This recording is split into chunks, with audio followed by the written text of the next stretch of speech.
each dent a scar. Lost in the rubble, but never too far. I'll keep searching no matter how marred. Mining memories in an old wrecking yard.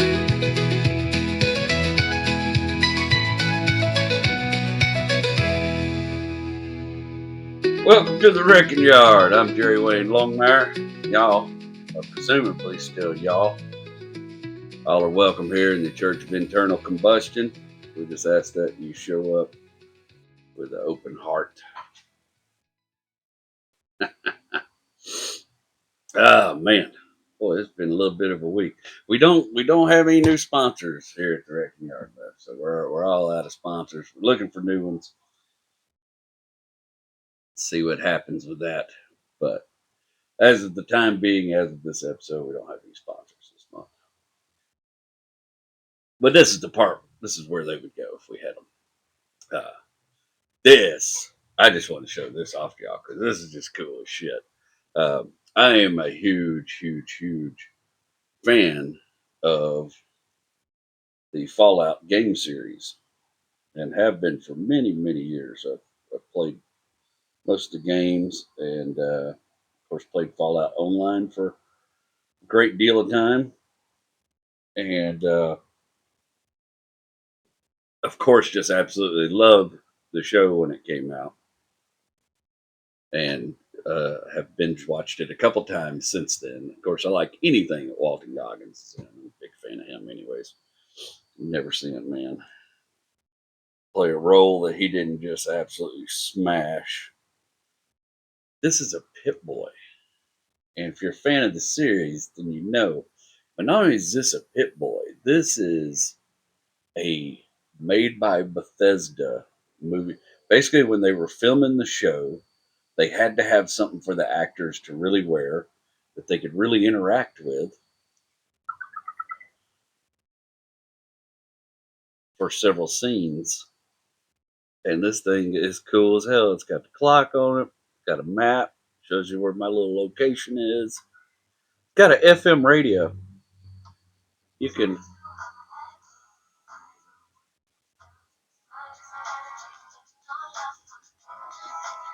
What? Can't tell me shit now. Yeah, man. You tune your little radio right there. Then you got all kind of neat shit on there. The flashlight function. You do your rad meter. It's doesn't look great. Guess there's something in this garage that's well, good to know. Anyways, I'm just tickled as shit with it because I'm a big kid, and this is one of my favorite game series ever, one of my favorite adventure series ever. And I have filmed some Fallout content, but now I think there's more coming. Now that I got an actual Pit Boy, this thing is so cool.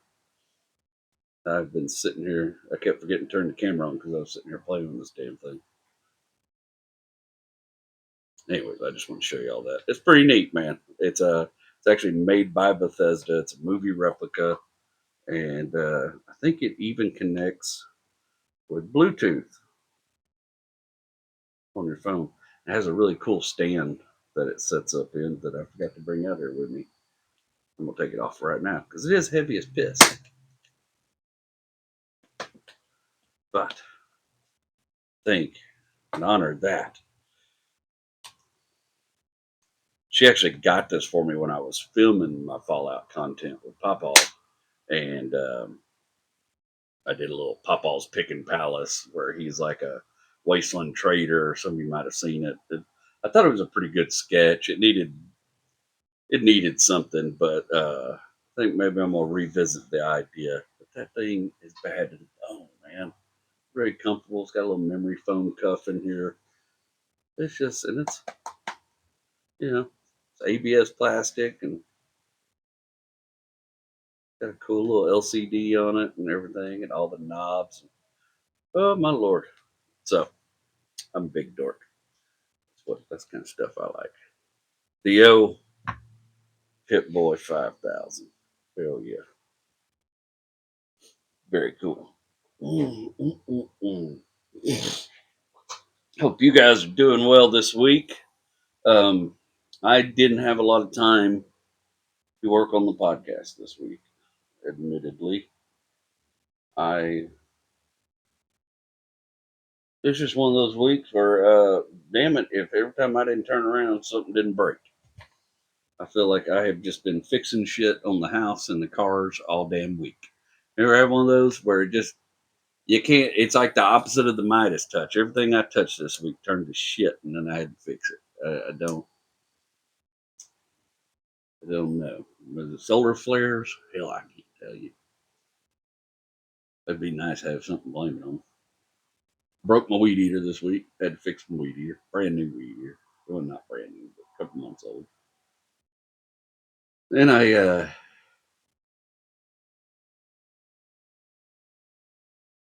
course, in Rachel's car, the Cadillac, the SRX took a shit on us. I already had problems with SRX. I'm trying to figure out.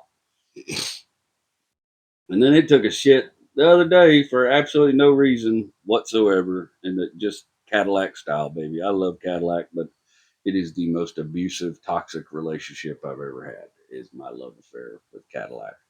They just they just mistreat me so much.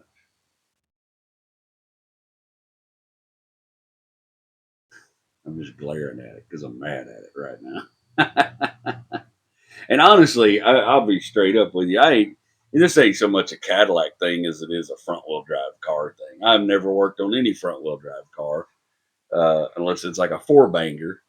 That was easy to work on. But once you got a V6 or a V8 in there, if it's a V series, a V style engine and a front wheel drive, so it's transverse, they're just a pain in the ass to work on because everything on the front of the motor requires you going in through the fender well or taking half the damn front of the engine off to be able to access it because there ain't no room between the fender and all that crap they mount on the fender.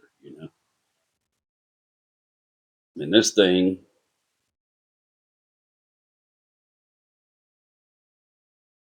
I forgot what happened. Oh, Rachel went over to check the P.O. box and then she was going to go to the grocery store. And when she was over at the P.O. box, and she went by her doctor's office. And when she was over at the P.O. box, she she hit me up. She said, man, there's a code. Something popped up on the screen of the Cadillac. It says active battery saver, some crap like that. And I looked it up, and of course, it indicates there's a problem in the charging circuit. Well, we were having cold cranking amps this battery's got, but it's a big old expensive battery I bought for this car about 6 months ago. High dollar, son, 50. And I bought the good one, the platinum battery with all the extra cranking amps and the extra flux capacitors and shit to keep all the electronic. Because I know these cars with heavy electronic drains, they're just battery killers. So I went all out, bought the good battery. So she's just gonna run over to HEB and come back here to the house. I said, you should be fine till you get home. I'll check it out when you get home and see if I can figure it out. Just didn't for a minute think that battery would drain in that period of time. Bro, by the time she pulled up in the driveway, nothing was working on that damn car. She didn't even have a screen anymore. The damn thing was just barely running. It was just shutting systems off as it could, trying to keep running. And that battery was deader than hell. Like I had to put my battery main, my little special charger on there, and still took all night to get that battery back up 100% back where it's supposed to be. To a level where the car would be functional and I could actually start doing some testing on the car. Sure enough, I hooked the scanner up the car and tells me it's got a problem in the charging system, yada, yada, yada. But then I looked up a couple of the codes that pulled. I don't remember what they were, but a couple of those codes that pulled led me to believe that there might be something more wrong than just alternator, you know? And so I got the voltmeter out and noticed right away that there was problems with the connector on the back of the alternator. And it looked like it had gotten hot, looked a little damaged. but it clearly was losing amperage and voltage through that connector. Then I traced that all the way back through the wiring harness to the next connector. And sure enough, that connector looked all hot and jacked up too. And it was telling me that there was some loss there and everything. So took that connector apart. I couldn't find one of those connectors. So I took that connector apart and shortened it just a little bit. I know it's not the best way to do it, but I did solder it off. I got my soldering gun out there, soldered everything. And then that connector was showing fine. I was getting good flow through the connector and everything. So then I took connector on the back of the alternator and was able to go to a little junkyard down the road from me and get another connector. But it's just I say junkyard. It's his Mexican dude that I became friends with a while back. He just happens to have about 5 of these Cadillac SRXs out there in a piece of land with a whole bunch of other cars. Anyways, he let me rob connector off there. Thankful I met that dude and I kept his number. And jack connector out. Thought maybe I got lucky. It's just a wiring problem, just a wiring problem. And put everything back there, start the car up, still not charging. Then I started looking at what you got to do to get that alternator off front of that motor. I watched about 3 or 4 videos. YouTube's my go-to. If it's something I hadn't done before, I'm not familiar with it, and I haven't honestly worked on this little 3.6 a whole lot. I haven't had to. It's just had a few little issues here and there. Everybody freaks out about the starter on this car. I'm like, it's not a North Star. The starter is right under the exhaust manifold. All you got to do is pull one exhaust manifold and get the starter. It's not that big a deal. But sure enough, man, start watching these YouTube videos, and I'm telling you, I watched through. You go up there and search removing alternator on a 2012 Cadillac SRX, and I guarantee you, the first 3 or 4 videos say right there that the dude takes the air box off, maybe radiator hose, half a dozen brackets, the top of the motor mount, all kind of shit off that car changing alternator. Or to get access to that alternator. I mean, it's tucked off in there. A little bit of work. And I went out here and looked at the car with a flashlight, looked up and down, figured out where the damn belt tensioner was, and realized I could probably get the belt tensioner through the damn wheel well. And that's a lot of front wheel drive cars I've had in the past over the years. That's how I've had to access stuff is through the wheel well. So that was like my first go-to. Like, is anybody bothered to look down here? And I went back, looked in videos. Sure enough, there's a whole bunch of comments from some mechanical dudes that are like, no, man, go through the wheel well. There's easier ways to get this alternator out. Some of them were talking about dropping it out the bottom. Some of them were talking about fishing it out the top. I called David, asked him if he'd ever done one. David's like, no, but they used to do them in the shop and they didn't take all that shit off. He said, I remember those things. So, jacked the passenger side up enough where I could get my big ass under that car. Took the wheel off, got in there with my little 1/2-inch breaker bar, caught that damn wheel tensioner, popped the belt off. And there's also a pulley mounted on that alternator. One of the bolts that mounts that alternator to the engine has a little pulley on it. And that belt's routed all through that pulley. So unscrewed that pulley, but you can't get that pulley all the way out because when you try to pull that bolt all the way up, it's hitting the fender. And I might could have pried on the fender well or whatever and got it out. But I just thought, man, as long as it's clear of the block, then I lowered the car back down and got up on top, and I could get to it had like one inverted torque stud holding it onto the block and another bolt. And I was able to access those bolts from the top. And I went ahead and just pulled that whole stud just to allow me to be able to move the alternator around a little bit, and then just pulled it and the pulley all at the same time.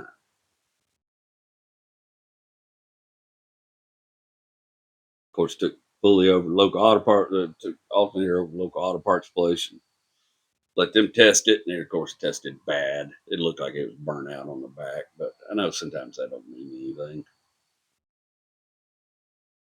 Then start trying to find an AC Delco alternator. Well, here's what chaps my ass. I'm gonna be 100% honest. It chaps my ass that a dad blasted Cadillac has a damn Denso alternator on it from the factory, an open bearing Denso alternator. Like, it's a freaking Cadillac. You ever see the air conditioning compressor on this thing? It's a work of art. That alternator, that was just left over from the Chevy Traverse, and they just left that on there, and that's bull crap. That chaps my ass. Denso. I was going to look for AC Delco because I've had problems with GMs over the years where if you don't go with AC Delco or GM replacement parts, you end up it just ends up a constant struggle. Mostly with fuel pumps, but also with alternators on my pickup truck. I put a couple O'Reilly alternators on there, and it cooked them before I was able to get me a GM alternator. And so went looking for that part. Man, you can't find the alternator for that Cadillac anywhere. I live in the fourth largest metropolitan city in the United States. I have a wealth of access to auto parts here. I mean, we got about 7 decent junkyards. We have XL parts. We have Pro parts. We have an AC Delco store. We have every O'Reilly and AutoZone, and although there's probably 100 of each of them here within the metropolitan and big centers, distribution centers. Nobody. XL Parts didn't have it. Amazon was going to take a week to get it, and there was no way to speed up the shipping on that. And I did something I don't like to do. I did not put an AC Delco part back on that. I bought the high dollar O'Reilly the whatever the most expensive, the good one, lifetime warranty alternator on there. $250 it cost me, plus a $50 cord charge on top of that.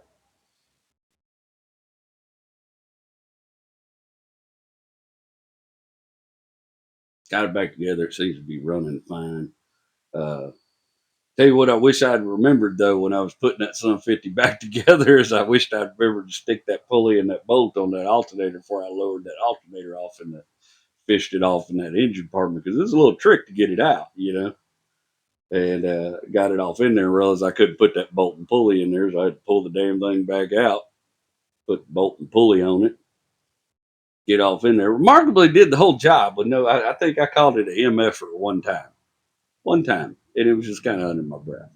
Wasn't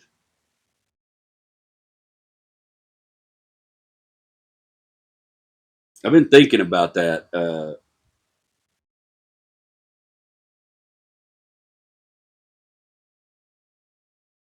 Thinking about how much I've changed, how much age has changed me. I have a level of patience now I did not have as a young man, and maybe you guys can relate to that. You know, I hope so, or I was just an asshole. I have a something about owning your own business, working with your hands for a long time, and I don't. I think there's a complex relationship between age and patience. I just sort of old man futzed with it until I got it done. You know what I mean? No kicking and screaming, no yelling at the tools, no yelling at the car. Just this shit's got to be done.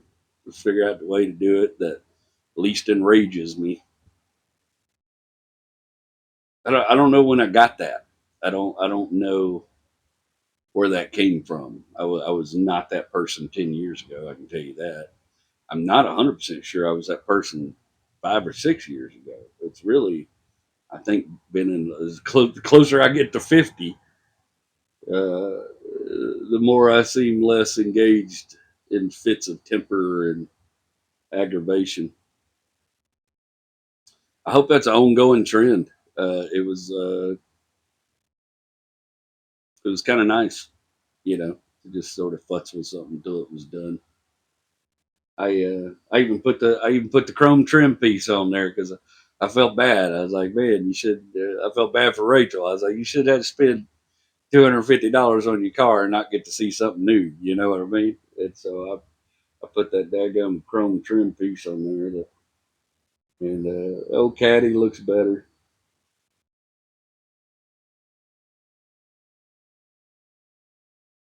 Yeah, I wish it shouldn't look a gift horse in the mouth. Extra patience never hurt anybody. I'll take it.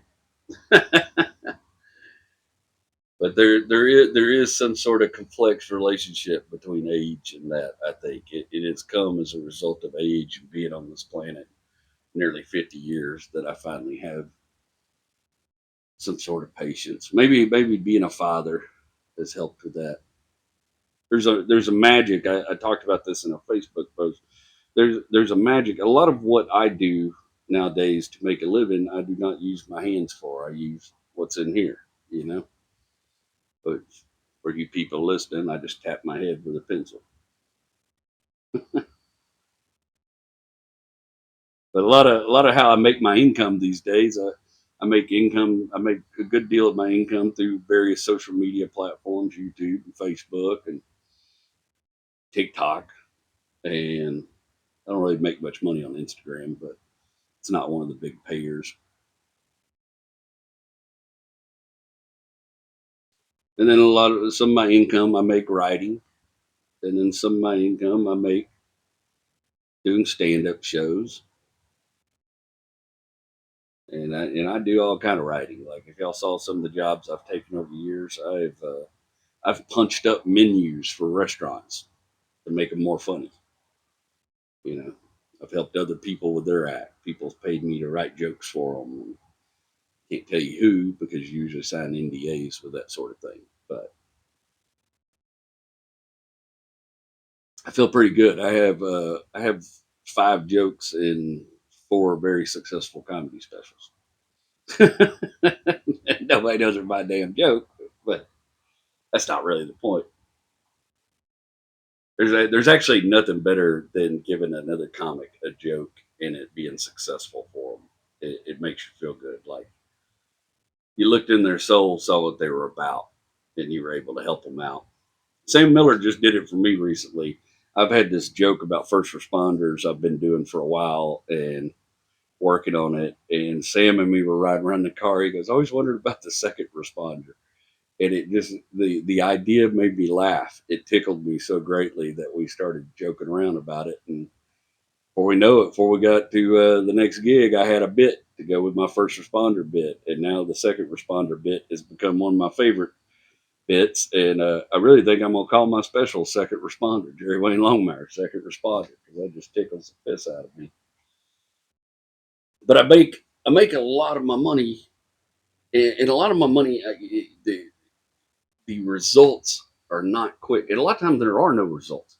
Sometimes I make videos and content that nobody cares about. Wendell Wiggins isn't making me a bunch of money right now, but I love the character so much, I'm going to keep doing it. As I made that Fallout sketch with Papa and the Pickin' Palace. Most work I've ever put into a sketch, as far as like costume design, editing, writing. Like I went all out on it. That sketch fizzled and flopped, didn't do anything. But you know what? I'm going to do some more of them because sometimes I just make things for me. Here's what I have found is if I focus on making things that I like, eventually people catch on and dig them.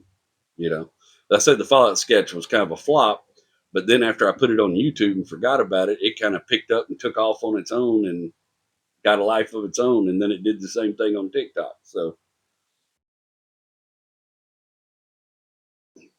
oh, had to have some water tonight. We went anyway. I'll talk about that in a minute. But I spend a lot of my days writing or traveling and writing. And there's something magical. I don't get to turn wrenches. Y'all see me futz for little projects here and there every once in a while, but I don't really get to turn wrenches like I had to most of my life in order to survive. I mean, most time, me and Rachel, especially in the early years, I was working on our cars all the time, just trying to make sure we could get to work. Growing up was like that. I was with my dad out in the driveway working on cars so mom could take to school, dad could get to work, you know. I haven't had a lot of mechanic jobs. I've only had one or two in my life where I was an automotive mechanic, and they didn't last long. Uh, that goes back to that patience and being young and the temper thing.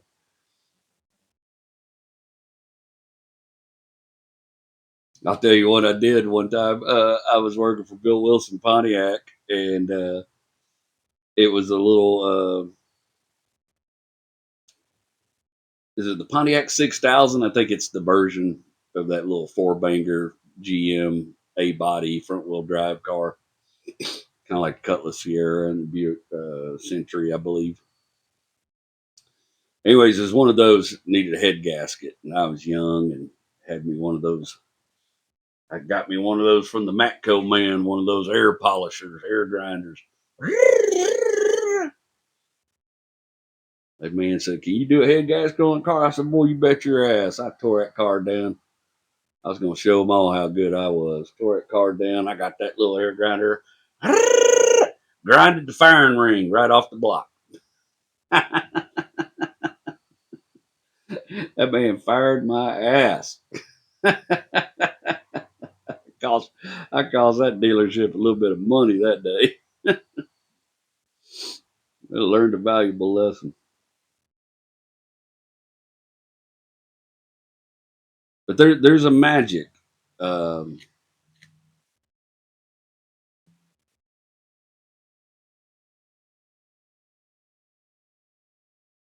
there's a magic to just taking your hands and whatever you've compiled up here in this basket of snakes and just fixing a problem, recognizing a problem, assessing the problem, and fixing it, and then it's done.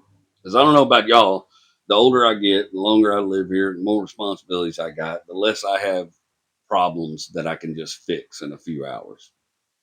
I mean, just like anybody else, I got problems. I got money problems. I got credit problems. I got, you know, we've got a long, drawn out legal battle thing that we're going through, health problems. None of them can be fixed in a few hours. They're problems that take months and years of steady work to fix. I've been working on my credit for about 2 years now and just now got it to like a 660. It was bad, bro. I've been, money gets better. Gigs come in. I do more private gigs now, stuff like that. Money gets better. But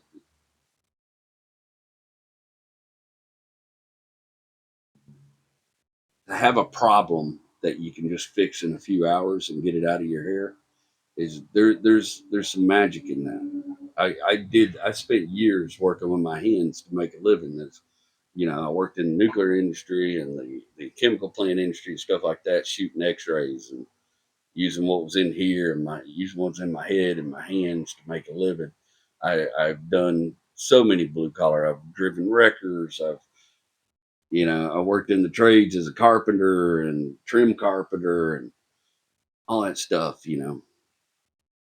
And I think whatever it is, whatever that little magic is, that sense of self satisfaction, I don't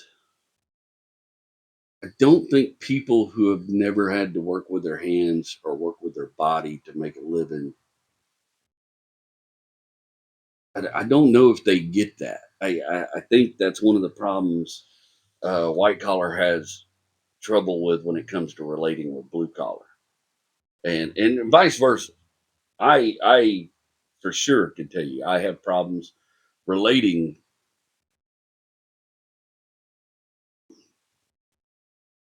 to people who have never had to do this, have never had to work like a lot of us have. They've never had to, be a janitor or be a maintenance person or tote wood around on a job site or hang drywall or mix concrete or finish concrete or just help the concrete truck back up and pour the shit in the right hole. There's there's something that comes from doing that I don't know what it gets into you, but it gives you that little bit of magic or whatever. That self satisfaction. I did this. I built this. I made this. I worked on this. I fixed this. It gives you that. I think it's why I easily relate to blue collar people. And I get people all the time. Oh, it always kills me when somebody comes on one of my posts like, "Oh, this fat ass celebrity sits on his ass all the time making these videos and stuff." Like, bro, if y'all had any idea what goes into one of these videos, I challenge 10 of them to try to recreate one. If they had any idea how much work goes into one of those dumb truck astrology videos, it would shut them up forever. But I do very little sitting on my ass. I am working all the time, and that comes from the years of blue collar work. That comes from that drive of you always got to be doing something. You always got to be hustling. You always got to be working.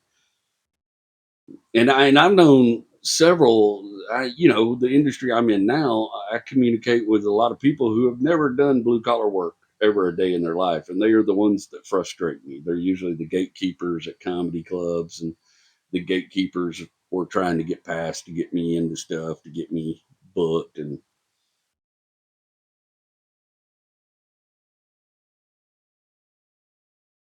but I've on the second hand, I've met a lot of white collar people who did do blue collar work.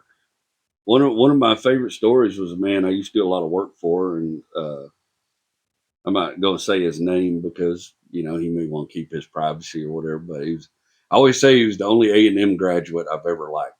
Uh, I have had bad luck with A&M people, Texas A&M people, and but this guy was a Texas A&M graduate, and we used to my guys on my crew. We used to have a joke that if there was an A&M flag in the yard, they were getting a $3,000 tax, asshole tax, added onto that job somewhere. I was going somewhere on that foundation job. I was going to throw an extra $3,000 in, and you know what? I did it up. There was never a time it was worth it. There was never a time that $3,000 made up for the nightmare that client was. But with this guy, I didn't know he was A&M graduate when I met him. He was not one of the ones that puts the flags all over the yard and has one of those dumb little collie dogs and buys marine trucks to let everybody know where he went to school one time. He What I did know about him was that he was an Army Ranger, and he'd been through Army Ranger school. And anybody that's been through Army Ranger school has work ethic. That's hell on earth type shit.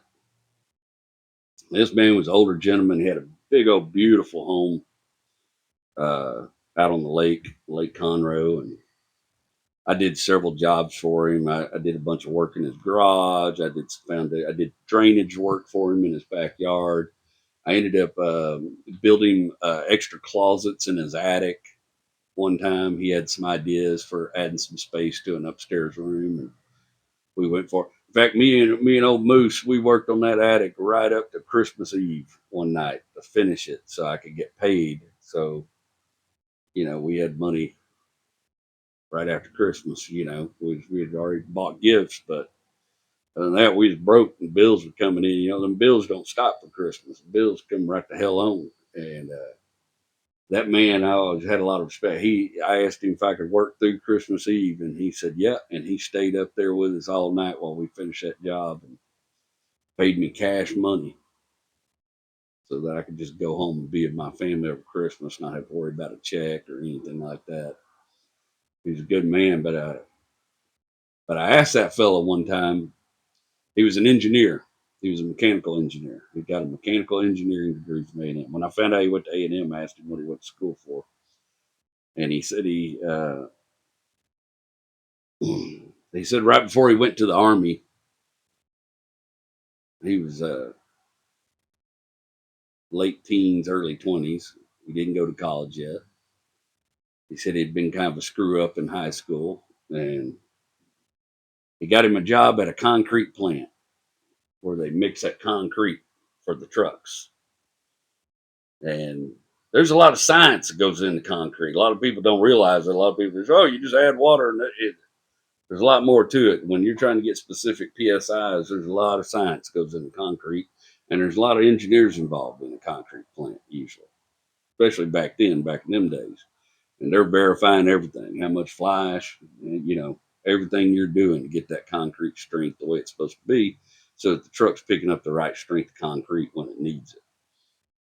And he worked down in that concrete plant, and he said every day he was down there shoveling concrete, working his ass to the bone. And he said he'd go home at night and he was so tired he was too tired to sleep. He would just lay there with his body hurting,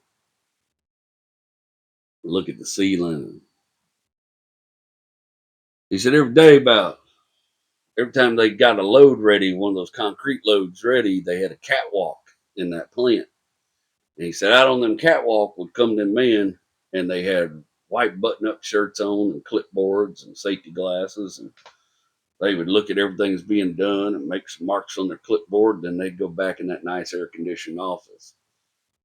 And he said all them men had pretty nice vehicles, new Fords, new Chevrolets, new cars, nice vehicles. He said he asked his foreman one day, he said, "What do them men do? Who are them?" The foreman said, "They're the engineers. They're the big money. That's the engineers. They get paid to make sure everything's being done right here, and they come up with all the designs and processes." He said, "Boy, I need to get me one of them engineer jobs." Foreman said, "Boy, I hope you're good at math. It's going to take you a lot of college." I think old timers say college. It's going to take a lot of college. And he said, "Boy, I didn't see college in my future at the time."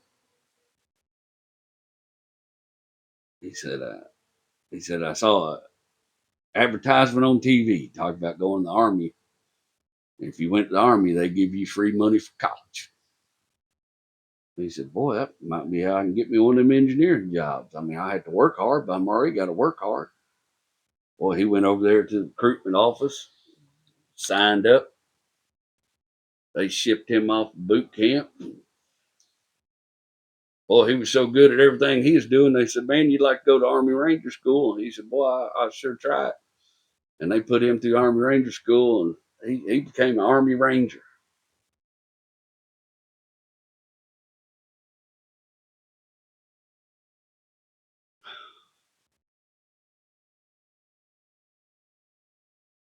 He said a few years later, when his hitch was up with the military,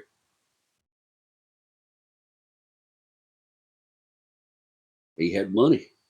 He had a GI Bill that he could go to school on. He said, "Well, I think I'll just get out of this. I'll go to school." And that's what he did. He tested well enough that they let him go to Texas A&M. And it was one of the satellite schools. And he went to, which is probably why he wasn't as diehard A&M as a lot of those folks are. He didn't go to the main school, but he went to Texas A&M, and he got him a mechanical engineering degree. And the man had done well for himself. Had a beautiful house, had a Jaguar that was one of the prettiest things I've ever seen in my life, and growled like a sea monster, little XKJ. But that man had done the blue collar work long enough to know that this isn't what I want to do for the rest of my life. But he did it long enough to understand, and he had no problem relating to me and my helper and talking to us on, you know, and spending the day hanging out with us while we worked and stuff. He was a good man. And I met a lot of people like that in the white collar world. I met a lot of. I knew a banker that no, as a lawyer. I knew a lawyer that put his way through law school hanging drywall. And I said, "How much drywall you hang?" He said, "Enough to know I didn't ever want to hang another sheet." But he wasn't a very good lawyer. I think he should have stuck with drywall. He screwed me. But point being, he was a lawyer and he was making a bunch of money and, you know, had material things. And That's always stuck with me, and I just think I think if you do that, if you ever have to work with your hands like that, it changes you as a human. Even if you do it, like I said, just long enough to know that this ain't what the hell I want to do the rest of my life, change you. I'll be honest. Oh, they're not right. Well, there's one of my. I got trim guns and nail guns and feeder nail guns and coil guns, and I got shit to build all the fences and all the houses in the world. But boy, if I don't ever pick another one of them guns up to do any work with it, that'll be all right with me. I've been down the trenches doing that work, and I'd just be okay if I ain't got to do any more of it. I still do my little home repairs. I think we got a visitor. What's up, Sebastian? Be all listening. This is one of my new strays. Oh, Sebastian the cat. What's up, buddy? Buddy, I ain't got no food in here. All I got's whiskey and broken dreams. You're free to them, though. Wish y'all see him. He's got a big old ring on his tail. He looks cool as hell. He's very friendly. He's got the most distinct voice of any cat I've ever known. He's kind of like this. It's like sounds like a wounded dolphin. It's kind of adorable though. But he's a good old cat. He's a big old tomcat. Him and one of our. Hey, buddy. What are you looking for?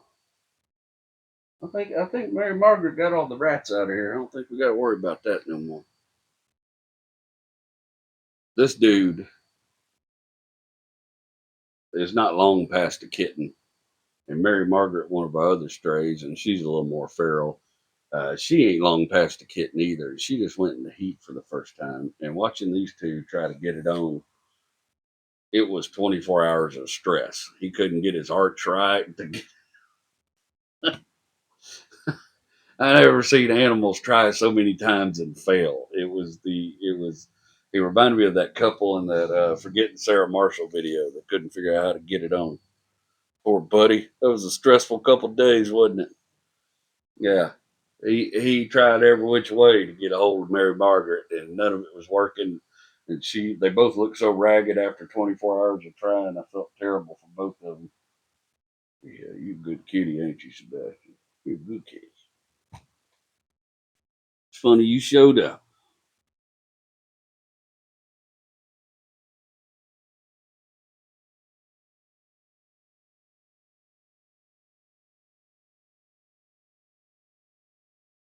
I think I'm gonna tell y'all a story today about a cat I knew. Not a cat like this cat I knew, but like a cat. Cat I knew. Cat I became very good friends with over a long period of time. Oh, you gonna make an appearance? Come here. Come here, buddy. Oh, you're a little confused, huh? You can hang out right there if you want. You're cool. You ain't drinking my water though. Look at them tiger stripes on his legs. Boy, he's tough. Coolest cat I ever knew. You hear me talking about cats? Maybe you want to be a part of the story? No, no. Oh, saw a mayfly causing chaos. Got to go take care of that. Appreciate your vigilance, diligence.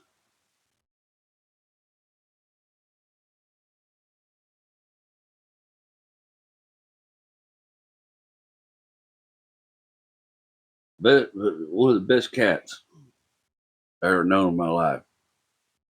His real name was Sylvester, but Rachel called him Puddin', and half a dozen other names, and most of the time we called him Boo Kitty.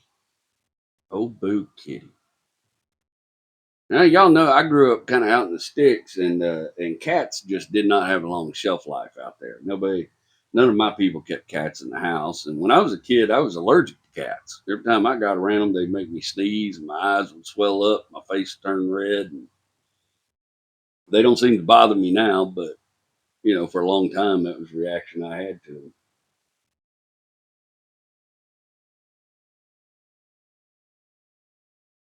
And Rachel got Boo Kitty when she was like 13 years old. And to put that in context, when I met Rachel, she was 23, 24. When I first met Boo Kitty, we did not see eye to eye. Boo had been with Rachel for 10 years already. He'd been with her to college, through the addition. She had 3 cats when I first met her. They didn't all make the cut. She wasn't a cat lady, but she clearly had a plan. When I first met her, she had a cat named Zoe, and Zoe was a feral little asshole that she had found by her apartment complex and was trying to domesticate. And she had another cat named Abby, and Abby was a kitten when Rach got her, but also had been a feral cat. And she had Boo. And Boo ran the apartment that she lived in. Boo was her best boy. He'd been around. Boo had been through boyfriends and men. They had all come and gone, but old Boo Kitty, that was his place. And he didn't take kindly to me when I started hanging around the apartment too much.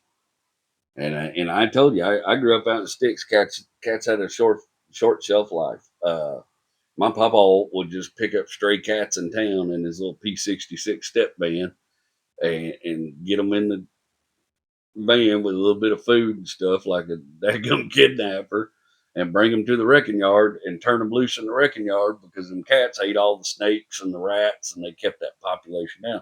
Same reason I like keeping these strays around my house. I give these strays a safe haven, but they get rid of every one of them has killed me a snake, and I don't like snakes.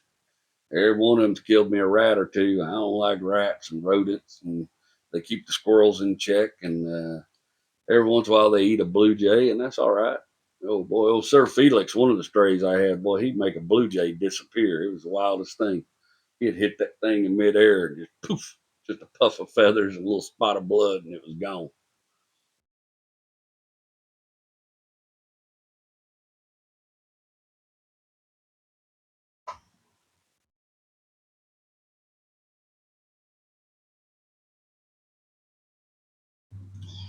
Boy, I met Blue Kitty. He didn't want nothing to do with me. Mm-mm-mm. I started hanging around that apartment. I wasn't a cat person, you know. I didn't, reach out to him either. I wasn't trying to be his friend either. I was honestly trying to figure out how I was going to date this girl with 3 cats, but I was in love, you know. When you're in love, you start looking over some shit like 3 cats. Now, the first little cat, Zoe, we took Zoe to the SPCA at some point because Zoe. I remember one morning I woke up at Rachel's house in her bed, and I looked over and I had a little toiletry kit that I would carry with me. It had some of my stuff in it and everything. And that dadgum Zoe was perched right up on that toilet kit looking at me over his shoulder while he pissed all in my toiletry kit. And then he started pissing all over the house, and Rachel and I together decided that Zoe might be better off somewhere else. He was pretty feral. She was pretty feral. We took Zoe to the SPCA and paid him a donation to take this cat and do something with it. And, you know, is what it is. But I'm telling you, after Boo Kitty saw us, we had to fight to get Zoe in the cat cage, in the little carrying cage. That cat did not want to go in that cage, and there was some drama involved. It took me and Rachel to get that fierce little feral cat in that cage. And once we did, boy, he wasn't happy about being in there. That son of 50 was making some racket. And I carried it out the door, and it never came back again. And I think Boo seen that shit, man. Because after that, Boo didn't want nothing to do with that cat carrier. He won't be around it. Abby was our sad emo kid. She was trying to eat herself to death, and Abby was a little bit of a mess. Abby would fall asleep in her food. never seen an animal do that. Abby would eat till she got tired and fall asleep in her food. The cat was put on 20 pounds in about a year. We couldn't figure out what was going on with that cat. And we ended up giving Abby away to somebody else because she started fighting with Boo all the time, and she was getting mean and snapping at him, biting him and stuff like that. And then she started biting at us, and we couldn't figure out what was going on with her. We gave her away to some people we knew that was looking for a little black house cat. But old Boo, man. One night when Rachel's living in that apartment, we come back. This is when I first started smoking pot. I may have told y'all the story. Rachel had this little apple jar. That's where the pot was. I opened that apple jar up. She was upstairs. There's test tubes and stuff looked like marijuana. I put in the pipe, hit it. Whew, instant headache, man. I coughed for about 20 straight minutes. Unbeknownst to me, I just smoked catnip for the first time ever. Boy, you look over at Boo Kitty's up on the kitchen counter just staring me in the face, mad as hell that I done got into his catnip. He followed me all around all night just staring at me. He had a little Maine Coon in him. He's a big old fluffy big cat. Big cat. And like I said, he was already a decade old when I met him, but he was still fierce and tough as nails. Around that time, Rachel and I decided to get our little house together over there in Oak Forest. And there was so much going on at the comedy club at the time. She was pretty much having to work all the time. And so I did most of the moving. We packed everything up in her apartment. But I handled the movers and most of the move. And they took everything out of the apartment. There was only two things left in that apartment. One of them was that cat Abby, and the other one was that cat Boo. And all I had was one cat carrier. And Abby went right in that cat carrier, no problem. But that damn Boo, I don't know how such a small animal could be so daggum strong. I never worked so hard in my life, so I worked to get that cat. That cat tore me up. He didn't even have front claws. He was declawed. He didn't even have front claws. I still couldn't kick this cat's ass and get him into this cat carrier. He would arrange his body in ways to keep me from getting him in there and come at me with them back claws and them teeth. I struggled with that cat probably for an hour before I got him in that cat carrier. When I got him in that cat carrier, boy, he was hot, yowling and making noise. But the last time he saw that cat carrier, a cat got in it and disappeared and never came back again. I don't blame him for being vigilant. Plus Rachel wasn't there. His person wasn't there to tell him everything was going to be all right. I always thought this was crazy as shit, man. And tell you, they say animals have abilities that we're not aware of. But when I had to drive to the new house from the apartment, I had to drive right by the comedy club where Rachel was working. And I'm telling you, when we got close to that comedy club, them two cats in that cat carrier lost their mind. They were jumping that thing around in the seat, yowling and snatching and grabbing in there. Boy, they were hot. They didn't want no part of where I was taking them. I can tell you that. The cats were not happy about being in that car being.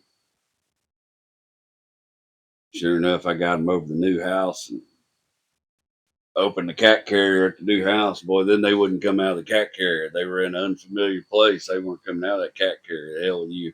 I could have shook that cat carrier and not got them cats out of that.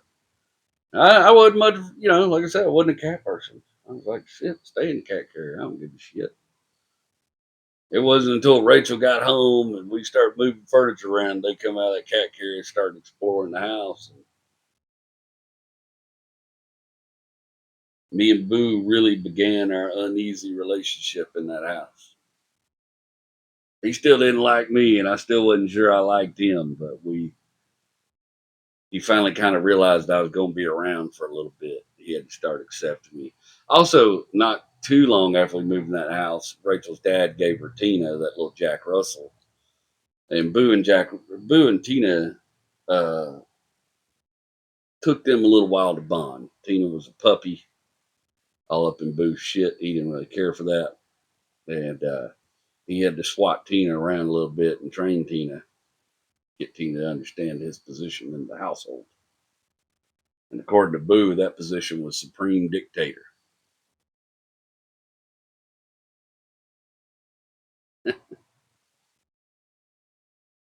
Or one night I was having one of my poker parties for my friends. Rachel was at work. And I looked up and Boo had shit all over the house. He must have been sick or something. Boy, I hollered at that cat. I was having to clean that shit up. I was so mad at that cat. My friends got there. I'm still yelling about this stupid ass cat and shit all over the house. I'm having to clean it up while my friends stand around.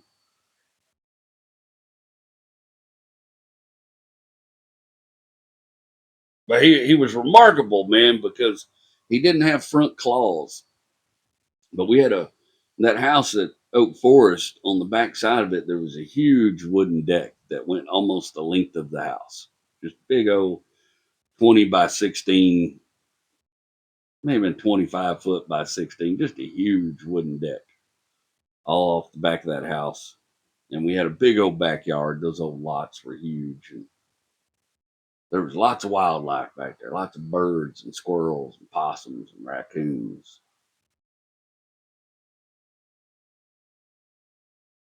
Oh, Boo could sit out there on that porch, man. I would watch him every once in a while. I'd go out there and smoke out on the porch. We had a little gazebo set up, and I'd sit out there in the gazebo and smoke. And boy, old Boo would sit there on the edge of that porch, and even without claws, he'd wait till one of them cardinals, one of them low-flying birds flew just close enough, and he would jump up in the air and snatch that bird out of the air with those declawed front paws and latch onto that neck and take that bird out. Boo could get him a bird, boy. He'd jack a bird up. It was ferocious to watch.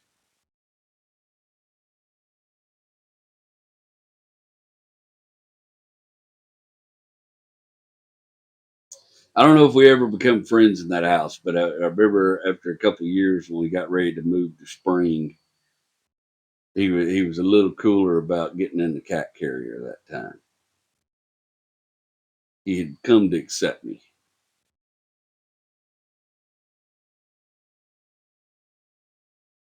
We lived in Spring a couple of years, and there was an extra bedroom in that house we weren't using, and we started trying to have a kid.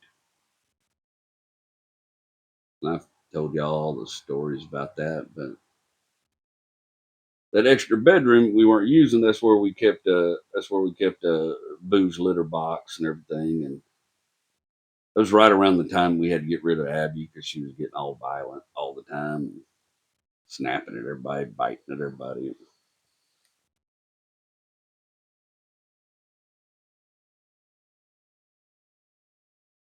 Another cat went in the carrier and disappeared. Boo went back on guard.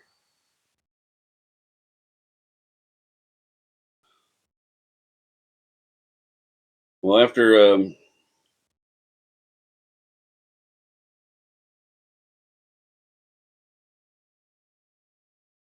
we got pregnant with Junie, no, Rachel got pregnant. I didn't get pregnant.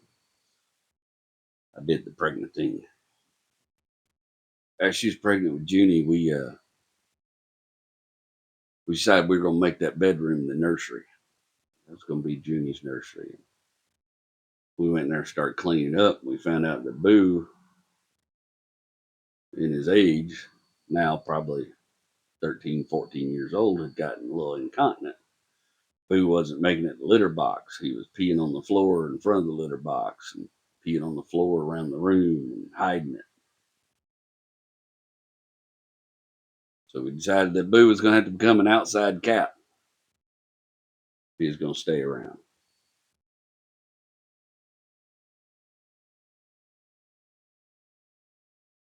So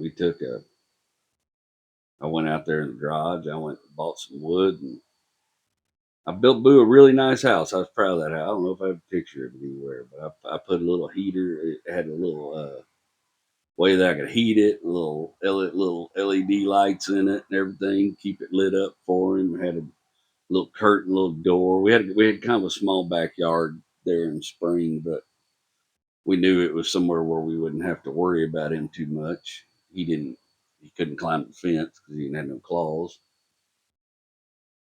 And Boo became our outdoor kitty. We fixed that nursery up. We pulled all the carpet and the pad out of that nursery, and boy, painted the walls and put big trees all over the wall. Rachel designed it. It was the most beautiful thing I've probably ever built with her help, and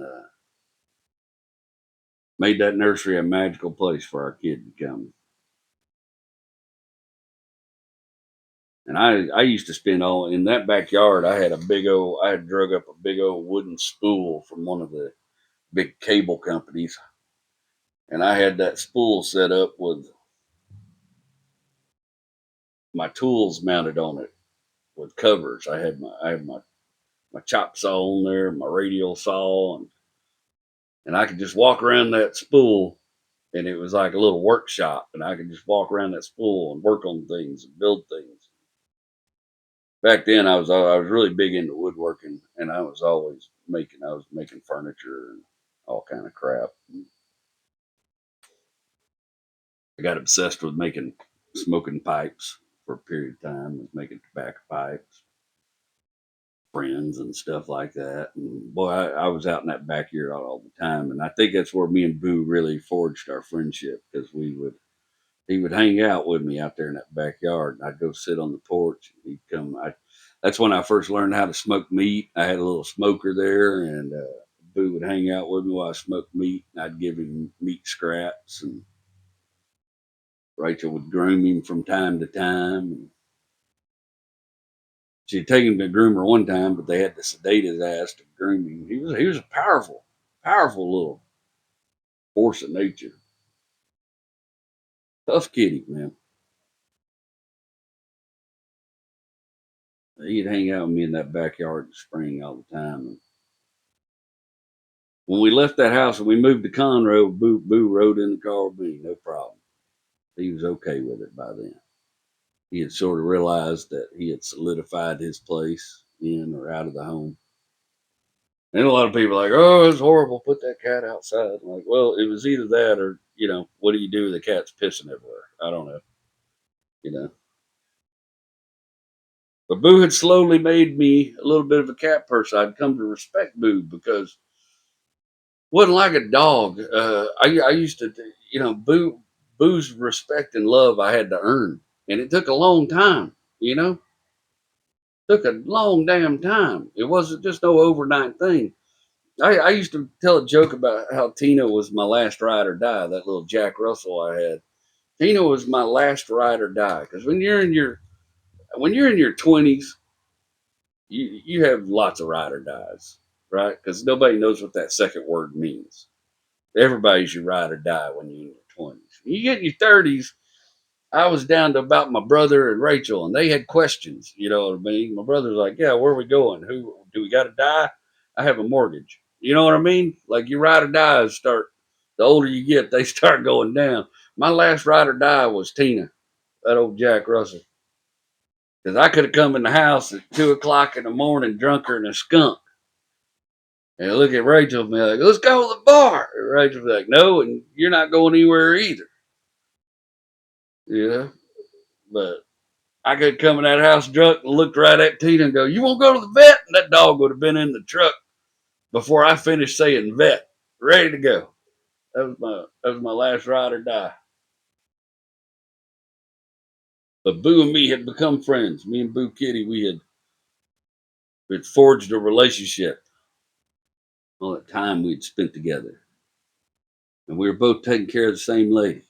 He thought it was his job to take care of Rachel. And Rachel's daddy had, in no explicit terms, told me it was my damn job when I married her.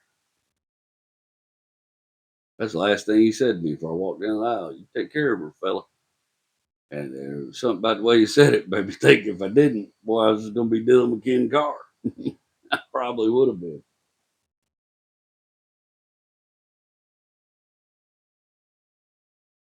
And I still wasn't like, "Oh, let's go get another cat." I wasn't like a cat person like that. I was just like, I had, I had, I had come to understand cats a little better because of Boo. I realized they don't just give their love freely. You have to work for it. You have to earn that love.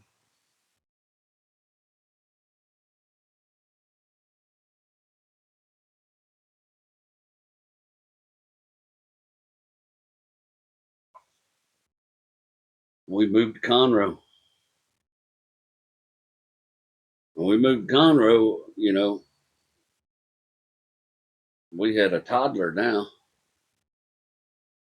and my life was a lot busier with contracting business, maintaining that apartment complex. That condo complex I was telling you about. I worked all the time. When we lived in Conroe, Tina ended up spending a lot of time outside too. Just wasn't nobody home. You know,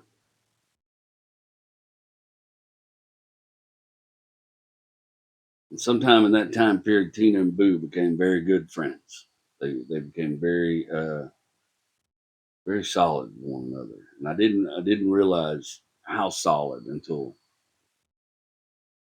sometime later. But that's where me and Boo really got tight, was at that house in Conroe, because I would come home from work, beat the piss, building boardwalks and working on condos all day, hauling wood, and just wore out because you, like old boy said, so tired you couldn't sleep. I like to do in the evenings. We had kids in the house now. You don't weed around the kids, so I would twist me up a J, and I would go out there on that back porch and sit right there by Boo's house on the back porch and smoke that J. And Boo had gotten where we used to feed him on top of his house because he liked to get up there up high and eat his food. And we had noticed that, boy, he had trouble getting up and down off that house. He had some arthritis or something because you could tell it hurt his bones and stuff jumping up and down there. And you could tell he's in a little bit of pain. And we discussed, taking him to the vet, having him put down. He was clearly having some pain and some issues. Rachel's had this cat since she's 13. This is a deep, deep relationship she's forged with this animal. We went to college with her. For sakes.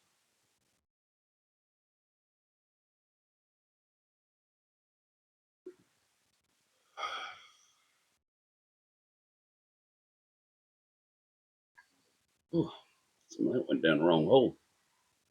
It'll all get the right hole eventually, though.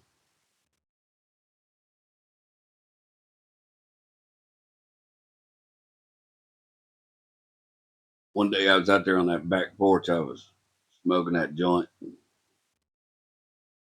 My boo was kind of wandering around. I could see him wincing in pain. I was feeling bad for him.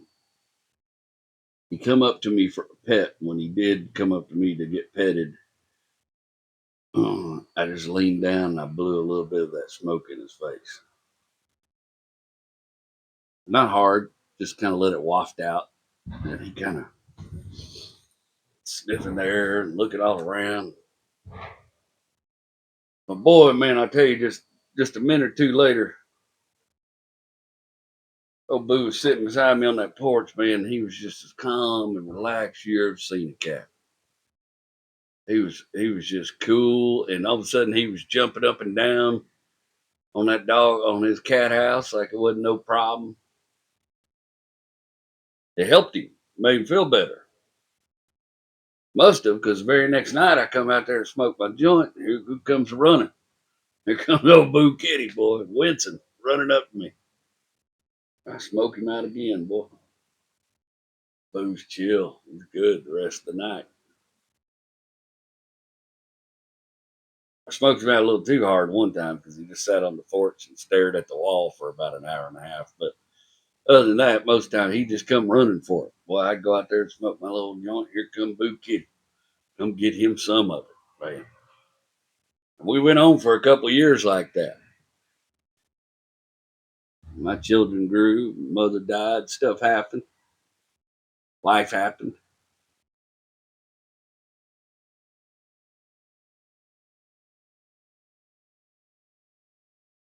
About that time, Boo was about 18 years old.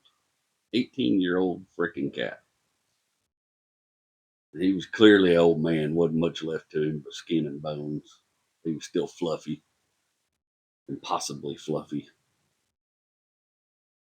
But Boo started running away. He started getting out of the yard and running away. And the first couple times he did that, I got a sinking feeling in my heart because I know that sometimes animals do that when they're ready to die. They go look for somewhere to hide. There was a nice Mexican lady that lived behind us. Sorry, she wasn't Mexican. She was a Guatemalan lady. Lived behind us. And a couple times I found Boo over at her house, sitting by her feet while she was sitting out on the porch. And she looked just about as old as Boo did. Maybe he found some comfort in that. I don't know. But I'd scoop him up, take him back home to Rachel. I don't know how many nights I get home from work, I have to go look for that cat. I told you one time, I think I was telling y'all last week. Yes, last week I was telling y'all about the neighbor John that clearly tortured Boo at one point. Boo got out and got over there by John's house. He tangled him all up in his collar and did something to him. That cat looked like he'd been through hell when I got him back. And I had seen John do some stuff to some of the other neighborhood animals. He had one of them dog whistles. He used to sit out there on his porch at night when he thought nobody was looking and blow that dog whistle, piss all the neighborhood dogs off. He's just kind of a cruel old dude. All he cared about was his grass and how his house looked.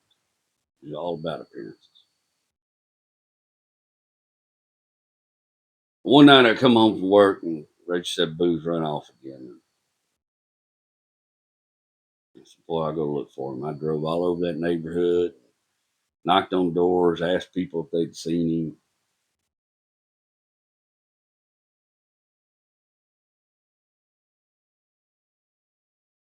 Couldn't find Boo.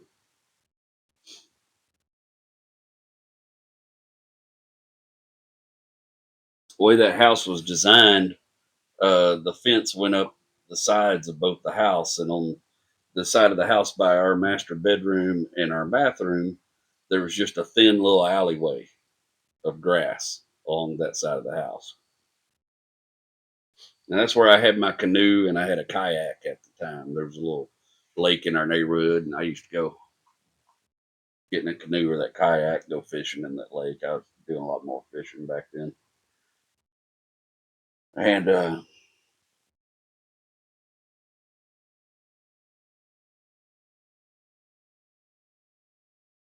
Tina stayed outside. She would stay outside a lot of nights back then. And boy, Tina was outside that night, and she was just all up and down the side of that house, just tearing ass and raising hell all night. I went out there and yelled at her a couple times.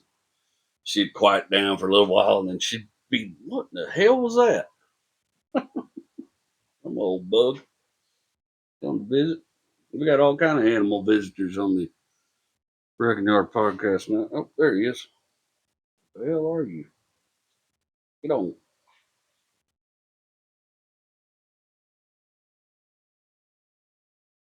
Anyways, Tina's raising hell all up and down that side of the house all night.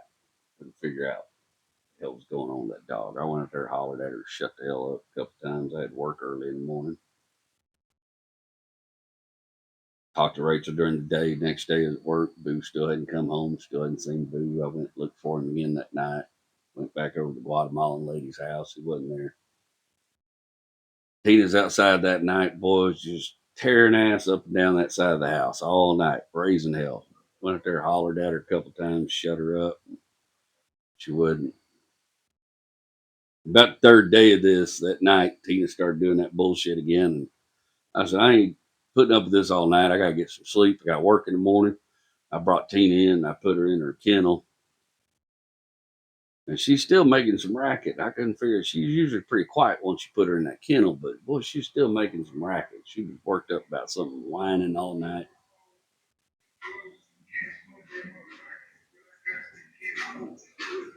And the next morning,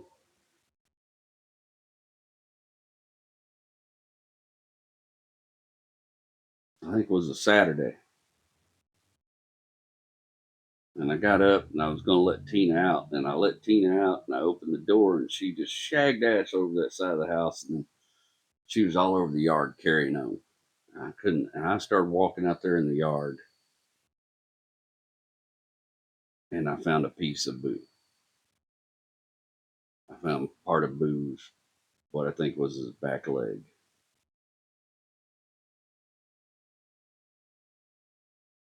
And I immediately ran in the house and grabbed a trash bag.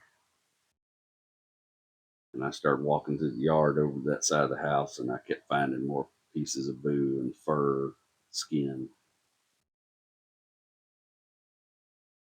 And I got over that side of the house, and up in my kayak, I found the rest of Boo. The best I can figure out what happened is Boo crawled off in that kayak and died. And what Tina was worked up about was damn, possums that eat dead shit. And possums were in there trying to eat Boo, and Tina was running them possums off for 2 or 3 nights until I locked her in the house and they got a hold of it. Of course, I didn't want Rachel to see none of that. I just told her that I'd found Boo and he was dead. And collected him in that bag, and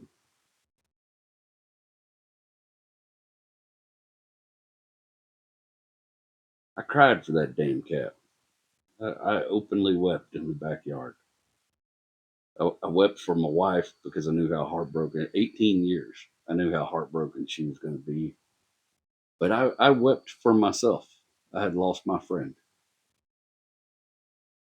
who had somehow, over those 8 years, become my friend. He's my little smoking buddy.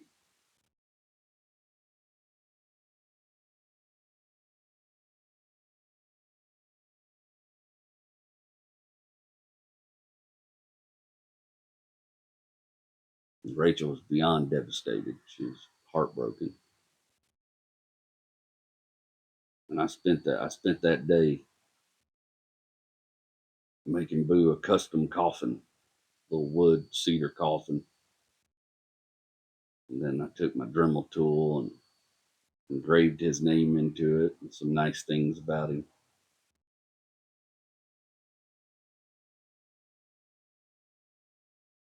Nailed his little coffin shut. And then me and Rachel took him out there. There's a big old Bradford pear right in our backyard, right off the porch. Boo liked to sit under that Bradford pear, hang out under that Bradford pear tree. That was one of his spots. And I dug a hole and we buried Boo underneath that Bradford pear tree.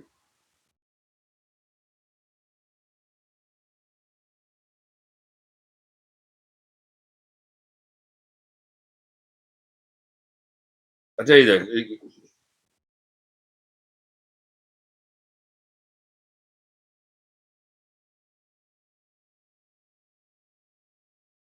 Hey, the damnest thing about that, and I've heard people tell these stories my whole life, and I always thought they were bullshit until I experienced it. Honestly, I just never really thought of animals like that. Like I said, I grew up where animals' lives just didn't have a lot of value, unless they were putting food on the table by being the food or whatever.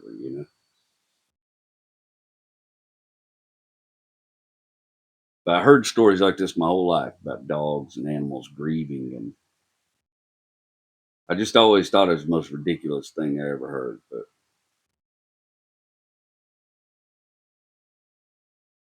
Tina grieved Boo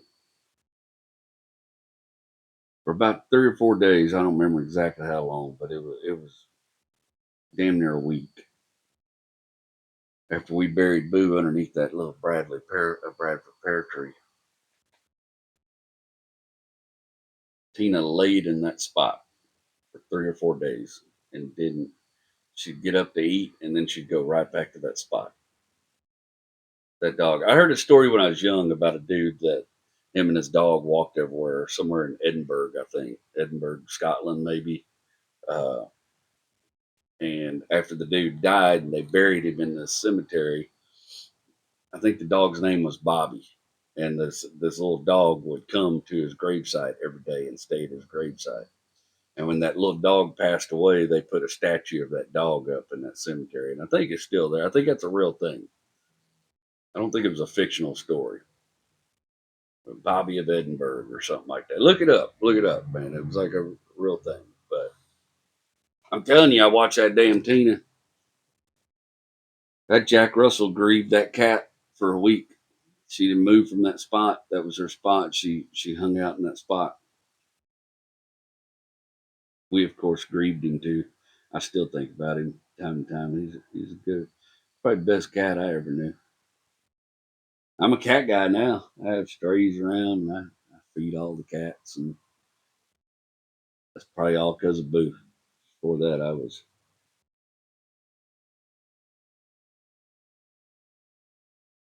not a cat guy.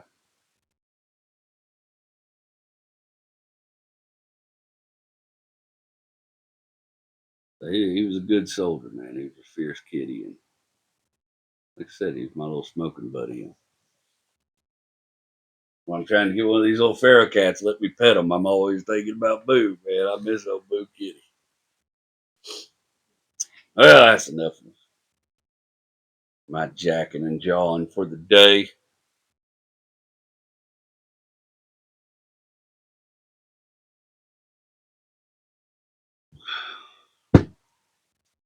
We'll get us a little weather update from Wendell Wiggins, the nation's premier meteorologist. He's a little wild last time we had him on. See if he's calmed down this week. Honestly, I'm just glad to find out he still has a job. Wendell, can you hear me? What's going on with the weather this week, Wendell? Yes, I am, Jerry. My team and I have been analyzing this week's data, and it looks like our nation's going to take a 1-2 punch from old man Winter one more time this year, thanks to a jet stream it's twisted up like a big old soft pretzel at the fairground. We still got mild showers and mild snowfall up here on the west coast, thanks to those atmospheric river events. But the big story is this storm that's sweeping right across Texas and Oklahoma come Tuesday morning, and it's got some sails that look like they're ready to fire off, and it looks like it might be tornado season. And there's no weather that Wendell Wiggins hates predicting more than a tornado. It's like a mean old divorcee just show up and take your house and take your car and beat you up. If you in Durant, Oklahoma, you better hunker down, daddy. If you in Amarillo, hunker down. Make sure them straps are tied tight. You don't want to have to explain to your family why you live in Oklahoma now. As this storm system continues to move east, it's going to yank some of that cold Arctic air right down through Wisconsin into the Midwest. And we're looking at blizzard conditions, baby. There's going to be frost on the cheese. We can also expect later on in the week, as this storm continues to move east, severe weather conditions in the Mississippi River Valley all the way down into the fine state of Louisiana, with the fellow storm system moving up the east coast, threatening to bring high winds and rains all the way to North Carolina. Lord, don't do it to North Carolina again. Lord, let my North Carolinians go. I'm telling you, it's time to hunker down and get through this last piece of winter so we can move on into the rest of the year. Well, that sure sounds like some weather we can count on, Bubba. I'm glad to see you back after last week. I noticed there weren't no rap lyrics today. Well, you know, Jerry, it wasn't Wendell Wiggins that marched into the programming office and said, let's add some rap lyrics to the weather forecast. That wasn't me. But then they had the nerve to tell me they was offended by my choice of lyrics. And all I have to say about that is Mr. Tupac Shakur was one of the great voices of this nation. And you ain't down with Wendell Wiggins if you ain't down with Mr. Tupac Shakur. Well, I tell you what, if they ain't down with Pac and Wendell, they ain't down with me either, old buddy. Yes, sir. All right. That is your weekend weather update from the nation's premier meteorologist, Wendell Wiggins. When we do some testimonials, we'll get out of here before any more of these bugs come and eat me. Let's see.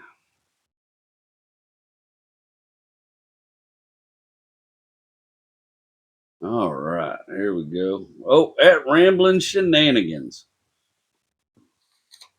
Doggone Wendell Wiggins. I tell you what, it's a good day tater when old Wendell makes an appearance. He had some sauce this week.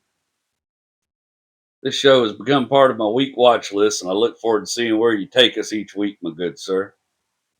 Thank you for making the world a better place by adding some laughter, positivity, perspective, and just a good time week over week. I'm rooting for you. I'm rooting for you too, buddy. Tell you what, I bet you when you logged on to watch this one, you know you was going to be listening to a dude talk about a cat for an hour. Oh, Wendell, I'm glad he's still with us. I was a little worried after last week. Let's see. At David Beckort UL2SK. I hope you're not doing those shots for diabetes to lose weight. Do some research if you are. Have fun and be careful. David, I don't do anything medicine wise without going through my doctor. But I am taking terzepatide, but not just to lose weight. I'm taking it for a variety of reasons. It's also helping my Crohn's disease a great bit. And I feel pretty good about it. I did a lot of research and I'm taking some other things alongside that to help prevent any bone density loss. And I'm also back in the gym in order to keep up my muscle mass. And so far, the medicine seems to be working pretty good for me.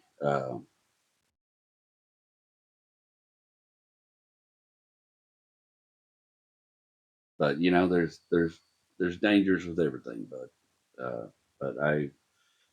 I feel pretty comfortable about it after going back. It wasn't a decision I came to lightly. Me and my doctor came to this decision after a great deal of conversation about it, and I feel pretty good about the decision I made. But there's also a lot of risk in being the size I am and not doing anything about it or not being able to fix it. There's a lot of comorbidities that go along with carrying this kind of weight on my frame into my 50s. And as much as I loved Ralphie and as much as I loved John Candy and Chris, I don't want to be them. I'd like to be around for many years making people laugh and get to watch my kids grow into adults. So, a much thought on decision. Did not come to it lightly. But I appreciate your concern. I know it comes from a good place. I ain't mad at you, brother. At JS Texan Jeff, we're rooting for you, JW. Keep them coming. I just got a new job after being let go in December. 10-day notice. Fun times, but good now. Except it's changed my listening routine. Takes me dang near a week to get your Sunday drop. I look forward to when I get time to listen to you. Jeff, I appreciate you sticking in there, man. I'm sorry to hear that. I don't know what it is with companies and letting people go around Christmas, but boy, they sure love to do that shit. And I'm sorry it happened to you. Glad to see you landed on your feet and got the bull by the horns. Can't stop us. Can't stop a stepper. All righty, man. Testimonials.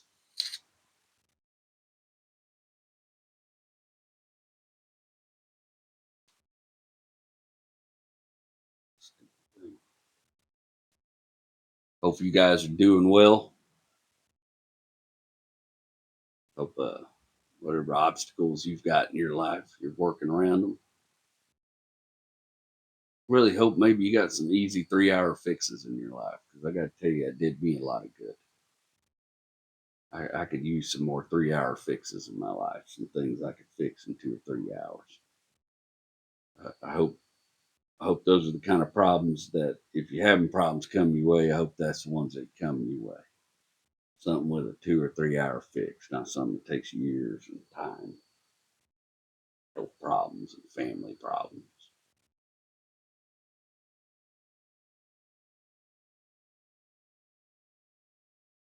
Tell you guys every week, I'm rooting for you. I mean it. Room at the table for everybody.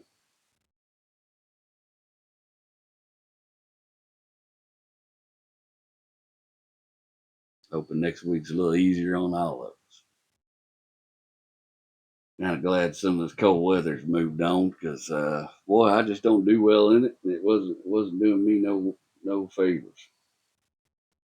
Got those of you guys in the Texas area, if you're in the Central Texas area, I just picked up a show in Bastrop, and that'll be March 29th over at Film Alley. I haven't been back there in some time, but we come to an agreement, and we're both looking forward to the show. So think I'd like to do some good, try to sell old Bastrop out, man. It'd be nice to have me a good old sold out show.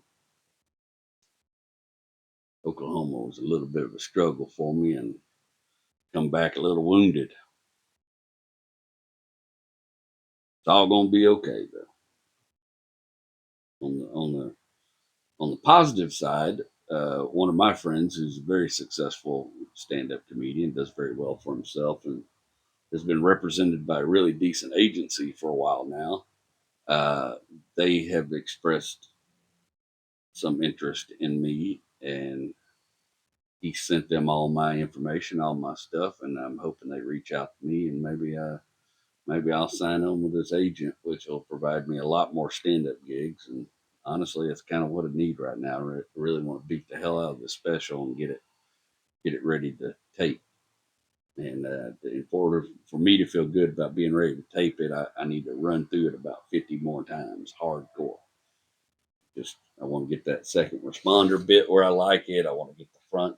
I started doing the story about falling off the roof, and it's a really good story. It's working really well on stage, so I'd like to see that happen.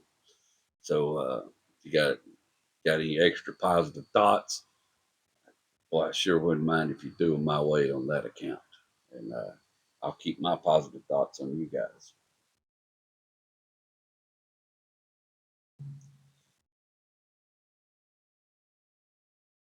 Thank you again for sharing your Sunday with me. Hope you guys have a good week. I'll see you next week. I'm JW. I love you.